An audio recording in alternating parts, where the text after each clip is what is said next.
From the banks of the Tigard River to the hills of Taylor County, with Parker Biller and Noah Foley from the GSN studios, it's The Huddle.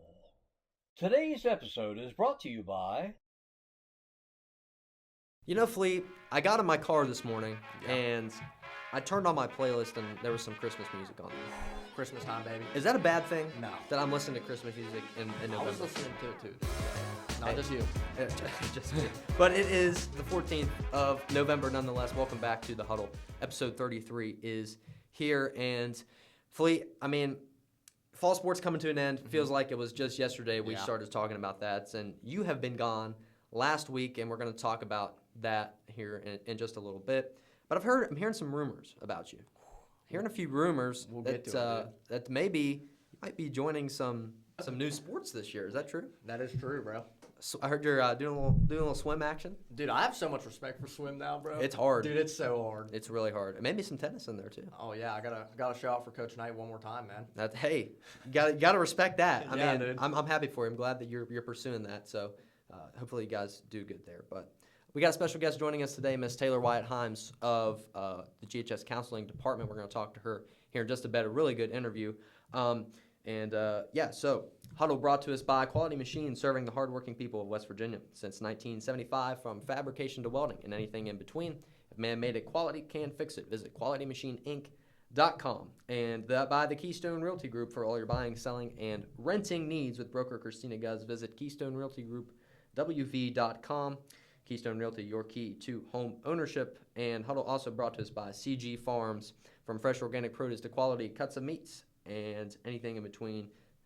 Text or call 304-612-2224. That's 304-612-2224. CG Farms, quality at its best. So, Flea, last week you were gone down at the state soccer tournaments, and obviously the boys made it back there 3 times out of your 4 years you've been here, and unfortunately, got a loss there. So you want to talk about that for a minute? Yeah, what a game, man. We lost to the Nitro Wildcats 4-0. Man, they had probably the best player in the state, Bodie Jordan, dude. Bodie Jordan was very impressive. He was as advertised, I would say. There was that game got a little chippy there with about 20 minutes left. 2 red cards. Coach Knight got sent off on a red card. By the way, he did nothing wrong. He was just checking on Braden Bailey. He didn't even say anything bad. I talked to him after the game. He said I didn't say anything. I was right there. He didn't. You almost got in between the two. He didn't cuss. Try to break him up there. But and then Colton McVicker, man, red card. The emotions were high. That is Colton McVicker's way to go out. That's a great way to go out. That's the Colton McVicker way to go out. And I'm proud of Colton this year. He had a really good year. We had a really good year, finishing 15-5-2. Mm-hmm. So really solid year for the boys this year. Listen, you didn't get the job done, but you guys have just had a fantastic run. 3 out of your 4 years. So, I mean, obviously you didn't get the goal, and that's what you wanted. You didn't get the trophy there at the end. Yeah. But, hey, don't hang your head, man. It was fun, dude. You guys had fun, and you'll remember that for the rest of your life. We put the state on notice for a little bit, dude. You did. So, good job for you guys. And appreciate it, man. Yeah. So, boys soccer might be in a little bit of trouble next year. Who knows? We'll talk about that maybe here coming up. But football came to a close last Friday as the Bearcats lost to the Minutemen of Lewis County 10-9 on senior night. I mean, what a yucky game that was. That was a gross game, man. I mean, rain was pouring down. Thoughts on the season, Flea? I mean, just another rough one for the Bearcats. Another disappointing. Another abysmal year for the Bearcats. That's the best way to put it, honestly. Yeah. Yeah. I mean, couldn't get the job done. You know how many opportunities they had to win games? They could have beaten East Fairmont. Yeah. Could have beaten Lincoln, maybe. They should have beaten Robert C. Byrd. Shoulda, coulda, woulda. It's a game of shoulda, woulda, coulda, man. Yeah, it really is. So, I mean, we had a good football Friday run. I'll just say that. Heck of a run, dude. Heck of a football Friday run to finish out the year. But the Bearcats finished the season 1-9. So, 1 win for them against Berkeley Springs there in week 6. So, next year, I don't know. I really couldn't tell you. And I had some stats, but I didn't bring them with me. So, we'll take a look at maybe some stats next week. In terms of where the program's going to be next year, I don't think it's going to get much better, at least in the foreseen future of what I can see. Yeah. Chase Kinsey's obviously going to be a high point there at quarterback. So I think that we got the quarterback position pretty much on locks. So I'm happy with that. Receivers, we got to get some more receivers, and defense. Defense played really good there at the end of the year. we held out the offense. So I don't know. We'll see about football, but we're done there. Let's move on to volleyball now, man. They finished off their season this Tuesday after an historic season, man. The best season in volleyball history, probably. That's right. What they finished 19-12. They got knocked out of the state tournament by number 1 seed Herbert Hoover. Herbert Hoover, dude. They were good. They were good, man. We had them there for a second set. We were beating them at one point, 21-19. So we had the 8 seed. They were the 1 seed, and Herbert Hoover. They went on to win the they beat Shady Spring 3-1. Shady Spring. Okay. Yep. So hey. No, Shady Spring 3-2, and 3-2? they won like 15-13 in the 5th set. That's like a heck of a game. That is a heck of a game. I know. Wow. But maybe this has some positive implications for the volleyball program to come after they get to states. Maybe some of the younger girls on this team, that's good. They're going to use that to motivate them, fuel the fire. Want to get back. Yeah. Want to get back there. So, volleyball, good year for them as well. And we covered cross country last episode with Ruth Horn. She stepped in for you. She did a great job. If you want an update on that, check out last week's episode. But I will tell you this: Colson Annan placed 6th, first team All-State. Chase Mayer placed 13th. He got second team, and Addison Sulphur, the girls, placed 12th, and she got second team. So, cross country, good season as well. But fall sports are over. A new season is approaching fast. Snow has begun to grace the West Virginia air. Had a big snowstorm the other day. It's going to be basketball season here before we know it at GHS, Flea. Can't wait, dude. Can't wait. So, that's a recap of what's going on, and we're going to take a quick break. We've got Miss Himes coming up next. Stay with us. You don't want to miss it. When you are looking for your dream home, time is of the essence. You need an agent that has their finger on the pulse and keeps you in the know. That's why Keystone Realty Group is the most trustful realty group in North Central West Virginia, with agents that are responsive, honest, and will go the extra mile to get you the deal you want on the home you love. Keystone is your key to home ownership. Visit Keystone Realty Group, WV.com. That's Keystone Realty Group, WV.com, and broker Christina Guz for all your buying, selling, and rental needs.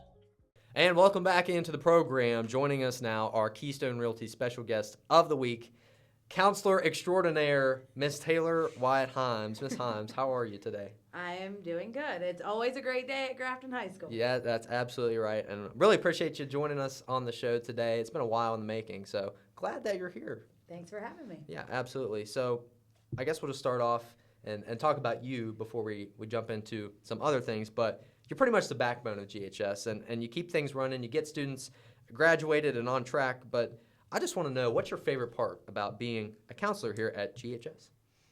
Probably just getting to work at a place that I love with people that I truly love. They've become my good friends, some my emergency contacts.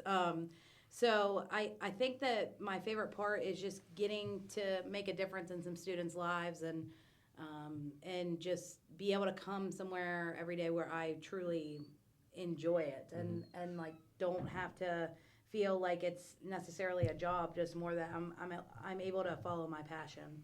Yeah, and did you always know that you wanted to be a counselor? I did not. I originally was going to college to become a graphic designer. Ooh, I do a lot of the stuff for the social That's media right. here for Grafton High School, so I do love that still. But I originally had pursued that, and then actually somebody that I know passed away when I was 19, and I remember standing at their funeral and thinking to myself, if this were me, what would people say about me? And I think that was a really big turning point of my life, because I was wondering, what can I do in this world that would make an impact? And my mom was a phenomenal teacher. She worked as a teacher for 30 plus years, and she was a PE teacher, and kids loved her. And so I spent a lot of time in the school growing up. And, after school, my mom just put in so many hours, like more than what the contract said. She was always working outside of the contract. So my sister and I spent a lot of time at schools growing up. And I think that that's really what got me thinking, maybe I want to work in a school in general. Yeah. And so, seeing my mom and the difference that she made in a school kind of laid the foundation for what I wanted to do. And then I knew I'd be a terrible teacher because I'm very easily sidetracked, which you guys both know me. So It's not too bad. It's not too bad. Excuse me, I'm like, I just get distracted very easily, so it would be really easy to derail my classes if I was a teacher. So I just wanted to make an impact. So this is a really great avenue for me to do so, and just work with students when they need me, and get to know students and truly get to see their growth from 9th grade to 12th grade. Yeah, you do a great job with it. You're my counselor, so Yeah. you do a fantastic job. So. And being a counselor comes with many responsibilities and struggles, as you know. What would you say is the most challenging part of your job? I would say that a lot of our students are carrying struggles that we can't fix for them. So knowing that I have to leave them in their struggle, and sometimes, circumstances that I wouldn't think that were great for them, sometimes that it is what it is. So the best thing that I can do is just support them while they're here. And I don't do that alone. There are so many people here that are moving parts to helping support a student if they are struggling. And, all I can do is advocate for them and support them, and just let them know that they're not alone. So that is a challenging part of the job is just having to see these, certain students go through struggles, and, help support them through that. But overall, it's rewarding because a lot of those times at the end, they get to eventually move out of those circumstances, and I see them farther down the road, and they basically tell me, thanks for supporting me, you believed in me, and that's what it's all about, in my opinion. And Ms. Himes, what would you say is the best part of your job? Well, the best part, in my opinion, is it doesn't have to do necessarily with being a counselor, but Spirit Week is always my favorite week. But probably graduation. It's like a closing of a chapter, and I know it sounds cliche, but it's cool to watch students from 9th grade to 12th grade and just grow into the people that they're going to be. Like watching you guys, for example, grow this has been really cool, and that's rewarding for me. I appreciate the fact that I get a front row seat to watching students come in shy, scared, unsure of who they are, and then by the end of high school, they are way more confident. They're starting to pursue their passions a lot more.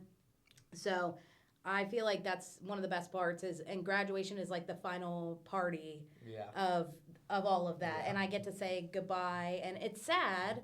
I'm pretty sure I cry every single year, but at the end of the day, it's just closing of that chapter, and then people get to go on and figure out what they want to do with their lives. So that's probably my favorite part, is being able to watch the growth and then seeing that growth all the way up until graduation. Yeah, and that's got to bring you some satisfaction as well, just watching that happen. But yes, for sure.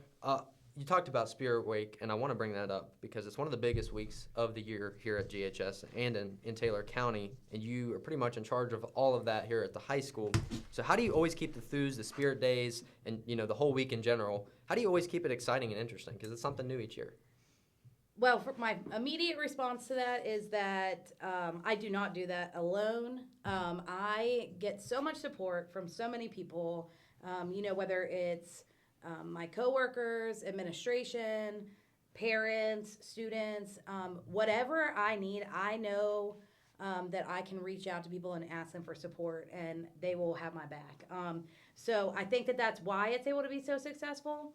I had two really great mentors, Mrs. Board and Waddy. They were, when I initially started here, they ran student council, and they did all of this, and I loved it. I loved it. And then they were just ready to be done with it. Yep. And they left it in my hands, which was a lot of pressure, but I think we're doing all right. And now I work with Mr. Waters, and I think that we make a really good team. Like I said, staff members are so supportive of us. All of the theme days. And also, I am not hip anymore. So a lot of people send me TikToks and Instagram reels of minute to win it type games so that we can keep it new and we're not doing the same activities every single year at the Thews. And student council officers this year, they've done wonderful, really taking a lead in all of that. And it's an opportunity for them to lead too. So I'm I feel like everybody has my back, and that's why I'm able to do it. And this school is very special to me. I'm not from here, as you will learn. I'm not from here, and I remember moving here, and I didn't know anybody at all. Not a single soul in this town. I didn't even know where Grafton was. I Google mapped it from I don't think a lot of people do know where Grafton is. So I actually did a Google Maps from the apartment that I had lived in grad school to here, and I was like, hey, that's not that bad. I could always live in Morgantown. And then I actually ended up living in Grafton, and a lot of people took me under their wing. And I think the people and the students are why I stayed. So the support has always been there for me here. I'm very grateful. I'm very, very lucky, and that's why I think we're able to pull it off every single year, because this community is wonderful, and this school community is something that I cherish. So I definitely don't do it alone, but I'm glad that the students get to enjoy a week. Yeah. Every year. That's super fun. It always turns out well, so Thanks. it's a great thing. But I want you to guess who this person is. I want you to guess, okay? Okay. Montgomery County Player of the Year, 2008. Damascus High School Baseball/Softball Most Valuable Player, 2006. Maryland State Career Home Run Record Holder, 2008. Damascus High School Career Home Run Record Holder. Led team on and off field to third state semifinal in 4 years. Did not strike out all senior year. And RBI broke the state record for career homers. I want you to guess who that is. Who do you think that is? Do we know him, dude? They might be sitting right here. Miss Himes, what an incredible, and I didn't even read all of them on there. I mean, there's tons more on there, but you were. That's enough. That's good. Yeah, that's a good one. It is, but an absolutely incredible softball player in high school, and that's what we're really here for today, is to talk about some of that stats there and how you played in high school. So, what got you interested in playing softball? And did you ever think you would accomplish what you did at that level? I mean, that's an insane stat line right there. So I appreciate it. I was never a stats person. Honestly, all of those things, the only reason I knew that I had all of that stuff is because my dad followed and documented everything. My mom saved every single newspaper clipping. I mean, I'm a little bit older than you guys, so newspaper was a big deal. My mom does too. My mom does too. Anything that I was involved in, like they were saving, but I didn't put that pressure on myself to like feel, oh, I need one more home run to get I actually didn't even know that I had it until after I got it. My dad didn't. Yeah, my parents are very humble people. They definitely taught us to be competitors, but they are not flashy. They're not going to make an incredibly big deal about it. They're certainly going to congratulate us, but they were never all about that. They were about me going out there every single time and giving it all I got, and I really truly appreciate that about them, because I think now we've gotten into a lot of the drip culture and the bling and I gotta have the best of everything. I gotta make my parents spend a car payment on a bat. All it's of not those about how things. you play; it's about how you look nowadays. Yeah, and I find that that's not what it's about. I think that there are, do I think it's good to have the higher quality equipment? Yeah, sure, but being humble is very, very important to me. I don't talk like when you asked me to do this interview, I was like, I don't know, like I don't talk about all of this stuff. And while I'm grateful for my accomplishments and everything, that helped me shape who I am now. But to go back to your question, remember I said I get sidetracked. Be a terrible teacher. I played rec league softball. I think I was about 7 years old, and for some reason I was playing. I think so. I was 7. I liked it. I like to be good at stuff. So, and I like to grow in whatever area so I can try to be the best at whatever I'm doing. And for some reason I was playing on my sister's team, and my sister and I are 3 years apart. So I think to answer the question of, what got me interested is my sister was playing. I look up to her a lot. I still do, in a lot of different ways. Obviously outside of softball now because we're old, but I was playing on her team, and my mom was coaching, I think, and my dad was helping out. And he said that I was playing in the infield, and I was playing up, obviously, because she's 3 years older than me. And I had a really solid game. Well, there was a travel ball coach there watching to see if he could pick up any players to come out for his travel ball tryouts, and I was one of them. And he said, "Why is she not playing travel ball?" And my dad was like, "Okay, I guess we'll go out and try out." So I tried out. I was about 9 at that time, I think, around that age, and I went and tried out when I was 9, and then I played travel ball all the way up until I was 18. So I guess my sister is what got me interested. My parents both were athletic, so they played in like co-ed softball leagues and stuff, and they put a lot of time in the front yard with me. I know that. So maybe it all started because I looked up to my sister, and because it was a time for me to spend with my parents. I'm not sure. I don't know if I can pinpoint it, but my love for it just grew over the years. I mean, it was a huge part of my life. Yeah. Weekends. I wasn't the normal kid that had summers off and got to do whatever I wanted. We weren't going on a bunch of summer vacations. We were spending every single weekend at the ball field. Yeah. Different states. We'd have to split up as a family because my sister also played travel ball. So my mom went with my sister and my dad went with me. So I think that it just kind of grew. Yeah.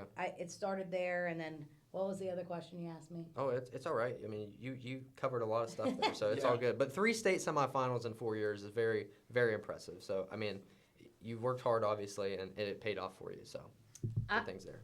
I honestly, I feel like I just played because I loved the game. Yeah. I don't like I was saying, I didn't chase stats. Like I said, I didn't even know that I held the Maryland career home run record until it happened. Mm-hmm. And I remember I got all Met one year, and I'm like, what's all Met? That's like Yeah, I didn't know that was. that is Maryland, Virginia, and DC, the best players. And okay. I made first team, and my dad told me, and I'm like, I don't even know what that means. Like, I was never, that is something that I am proud of. But when I went out there on the field, I think that I just gave it everything that I got. I loved the game so much that I knew that my teammates knew when I was out there, I was giving it everything I had. And I think that that's so important for your teammates to know is that, and I think everybody should be like that when they're playing sports. Yeah. Because so much hard work and different things go in, behind the scenes, that when it comes to game time, you should be out there leaving every ounce of yourself on that field, or whatever sport, court, or whatever sport you're playing. I always had high expectations for my team, and I think anybody that played with me knew that. Not in a hateful sense, but in what I just said. If you're going out there, you better be giving it everything. That's right. Because we worked hard to get here, and sometimes we fell short. We went all the way to the state championship game one year, and we lost. But it was okay. That's a huge accomplishment in itself. I love watching the sports here and seeing how far that we can go. Little small town of Grafton. Hard work. It doesn't matter if you come from a big city or a small town. Hard work is hard work. That's if right. you put it in, you're going to reap the benefits of it. And I definitely think that got us. I expected greatness because I just kept my expectations high. Yeah. I didn't lower the standards for myself or my team, and I'm sure that was sometimes hard to play with me because of. But and I felt like in my heart that I was gonna do all right because I had a really good family. I had a family that supported me, drove all kinds of places, sacrificed their own lives, like their personal lives, so that they could, help me pursue softball. And I had great coaches. There's so many, just like my life today, I would never say that I am successful because of just me, There are so many different moving parts to that. And I think that I think that the support that I have surrounding me, I've always surrounded myself with good people that support me, and I think that that's helped me be successful and, in everything that I put my mind to. Absolutely. And Ms. Himes, we got to wrap things up here. So real quick, just what advice would you give to all those young athletes or any even students who are dreaming of having a successful high school athletic career like you did, or maybe want to be a counselor? What advice would you give to some young people? I would say don't focus on the small things. Don't focus on the stats, the drip, all of those things, the accolades. All of that fades over time. The trends, they end. But if you're humble and you're coachable and consistent and, you have grit and hard work, those things are going to take you so much farther. And you know what? One day the game's going to end. That's right. It's unfortunate and it's sad, but the game ends for everybody, and you have to learn, what you can take away from the game. And those things like hard work and being a good teammate, and having good character and keeping up with your academics, like all of those things are so much bigger than just being a great athlete. That's right. So if I have any advice, it would just be to keep at it and give everything that you've got to anything that you do. My dad always had a saying for me, be the best. And I don't think he necessarily meant like it's impossible to be first place in everything that you do, but what he was saying now that I'm older, is that I think he was saying, be the best that you can be in anything that you do.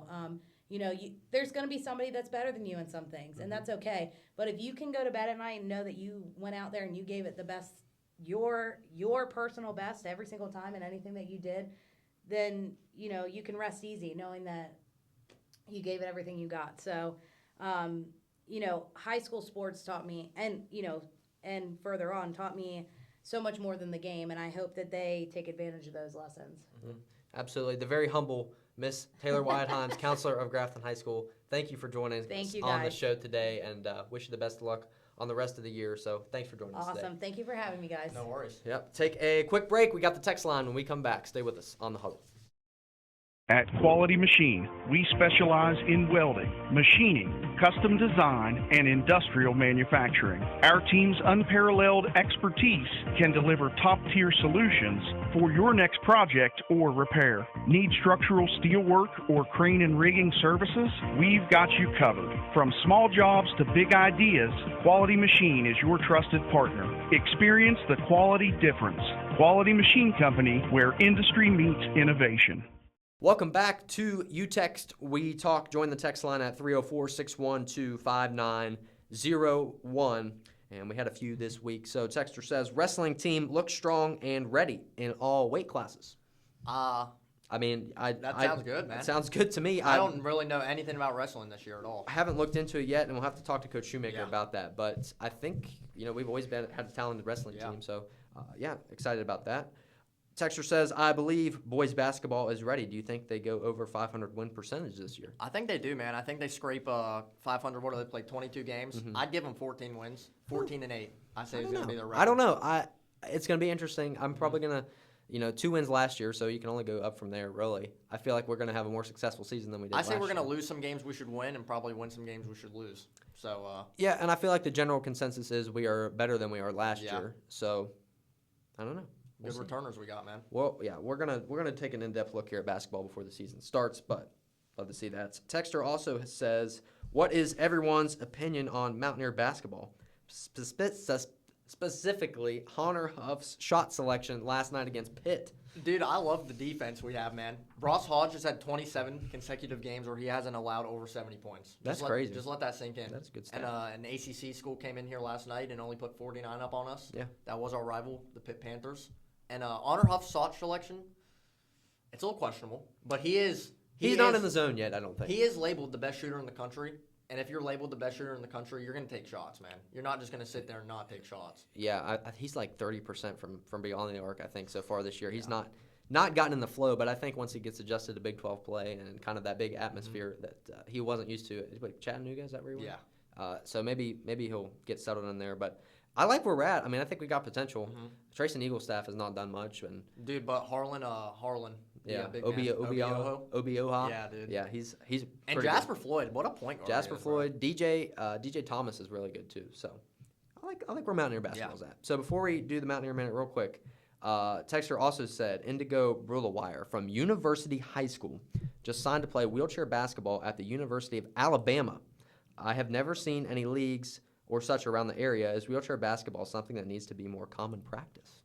I mean, if we got someone going D1 around our area, I say, why not? We have the Bridge Sports Complex, dude. Yeah, I mean, I've never really seen a market for wheelchair basketball, but if this high schooler, she's trying to, I looked her up too, she's trying to get it started around the community in Morgantown. That's pretty cool, dude. It is pretty cool. So I think maybe it should become a more common practice thing because there's probably a lot of people out there who would participate in that. But yeah, I thought that was cool. That's pretty cool, yeah. Yeah, thought that threw that out there. But anyway, Mountaineer Minute, Flea. Here we go, baby. WVU basketball, like I just said, they're still undefeated, 4-0, 4-0 at home. They beat Pitt 71-49 last night. Backyard brawl. What a game, what a defense, man. I was there. I'll just shout that out. It's a good game. Really fun game. So. And then WVU women's basketball is sitting 3-0. They take on Duke at the Greenbrier tip-off in White Sulphur Springs today. Yep. Did I say that right? White Sulphur.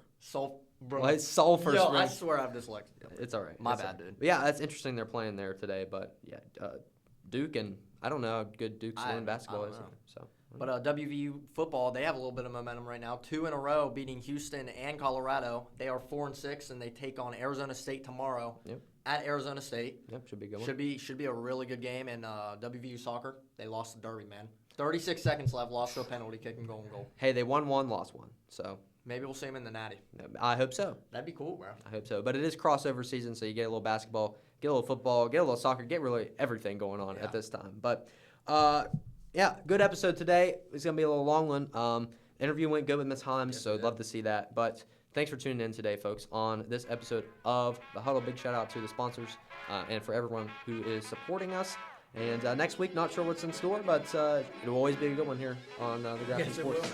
On the Grafton Sports Network. So thanks for tuning in today. We got to go get lunch. Thanks for watching. Have a great day, everybody. God bless. Take care.